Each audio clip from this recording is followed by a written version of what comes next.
Okay, hello. Very quickly, I'm going to do a guide on this whole new route. Now, basically, as the game is fading into this section, you want to be holding right. Now, if you do that properly, you're almost going to be overturned. So, before it's begun fading in, you also then need to hit strafe and start walking left. And then you're going to be about here by the time it fades in. And all you're going to try and do, god damn it. All you're going to try and do then is you have to be far enough back to get full charge speed before you hit the wall. From there, you have to be neutral as you hit circle to then do a decoy jump side flip, a double side flip.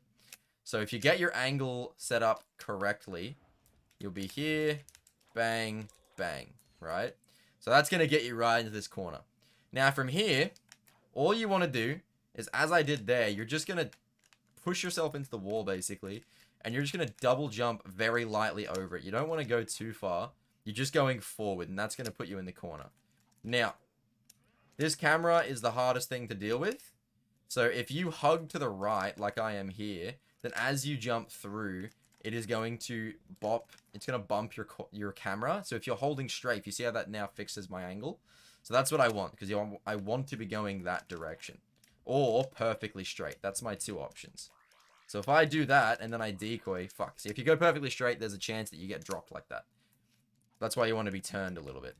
Now, you're obviously just doing a decoy. You're doing a decoy straight forward, and then you're double jumping backwards. So if you do that, you'll be able to end up in this wall climb. Now, this is the tricky part. You see this wall here? You want to be up on this wall behind it. Sorry, you want to be climbing on this part of the wall before you're up top. So if I'm here, I want to pull all the way across and go around before I'm up here. Because if I try and go across here, there's a dead spot there where it kills you. So you really want to be on the back of that little extra bump out in the wall before you've started, before you've gotten past the slope. So I turn like this. I'm pulling back. I go over here. And now I'm up, right? So now I'm going to turn. You notice how my camera is down and left. What that means, it doesn't actually have to be down and left. It can just be to the left. And what that's going to do is now, when I get to where the bump out on the ship ends, I'm going to be able to transition without being dropped. So it's going to look like this. So I can hold forward. See that? I don't get dropped. Now, there is a bunch of textures in line here. It is a repeated texture the whole way up the wall. So I'm using this dark line. I'm trying to be just behind this dark line the whole way up, so that I'm in line with the wing when I get there. Now, as I land on the wing, I'm going to take 2 steps forward just to make sure that my camera is fixed so that I can charge. Then I'm going to charge, and after I start my charge, leave first person. Now we get to the tricky part, which is obviously the setup into the clip, right? So, it's a double charge spacing, and then the decoy angle is up left, and then you're going to do a side flip to the right. So up left, side flip to the right, single jump. That's going to get you in a range around this kind of spot. Right? So I go here. Like that, right?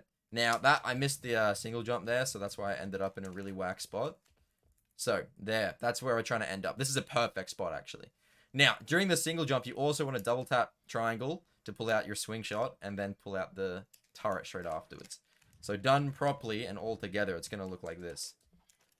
Or rather, I do it in the side flip, the first double tap, and then I go into that in my single jump. So, from here, I then want to be a little bit above the circle in terms of, if I was here, I'd be charging above the circle. I want to be looking into it, though. So, if I was here perfectly in line with it, it's not going to work. But if I'm above that circle, looking into it, that's my angle. So, this is where I'm going to set up. From here, I'm going to try and do a late mid-air charge. So it's still in the max speed of the charge, so I haven't started losing speed yet. Otherwise, mid-air charging is way too fucking hard.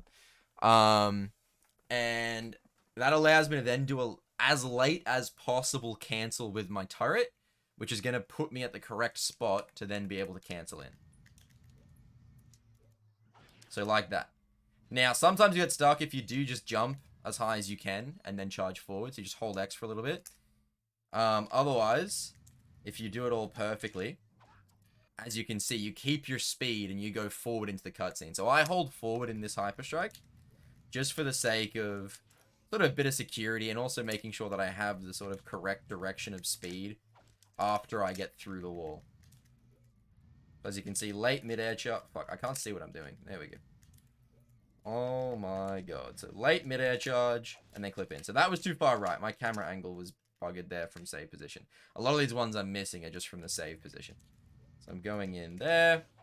Okay, so that one, I did my mid-air too soon, and I cancelled my turret too soon, which meant that I was too low. Because if you look at when you cancel, Ratchet starts by popping up. So you need that little bit of pop-up height to get the setup correctly. If I cancel too early, then my pop puts me too low, and I either get caught or I just don't get in, right? So if I do a really late one, and then a late cancel, bang, I'm in again, right? I forgot the jump there. So late cancel, late again, and then bang, I'm in, right? So there we go.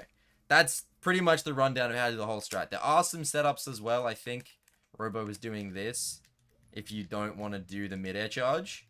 But in my opinion, like, if you were doing the mid-air charge before, you should be doing it here. Because if you miss it, then you fall down like this. And you just clip through and do the old setup. Now, to be honest, I haven't learned to set up where you don't use the mid-air charge. I think it's something like that. Yeah. But if you don't use the mid-air charge, you lose like 0.9 seconds. It's not that much of a time save to do the mid-air. Now, in terms of this strat compared to old strat, this strat without a mid-air charge at the end is faster than the old strat.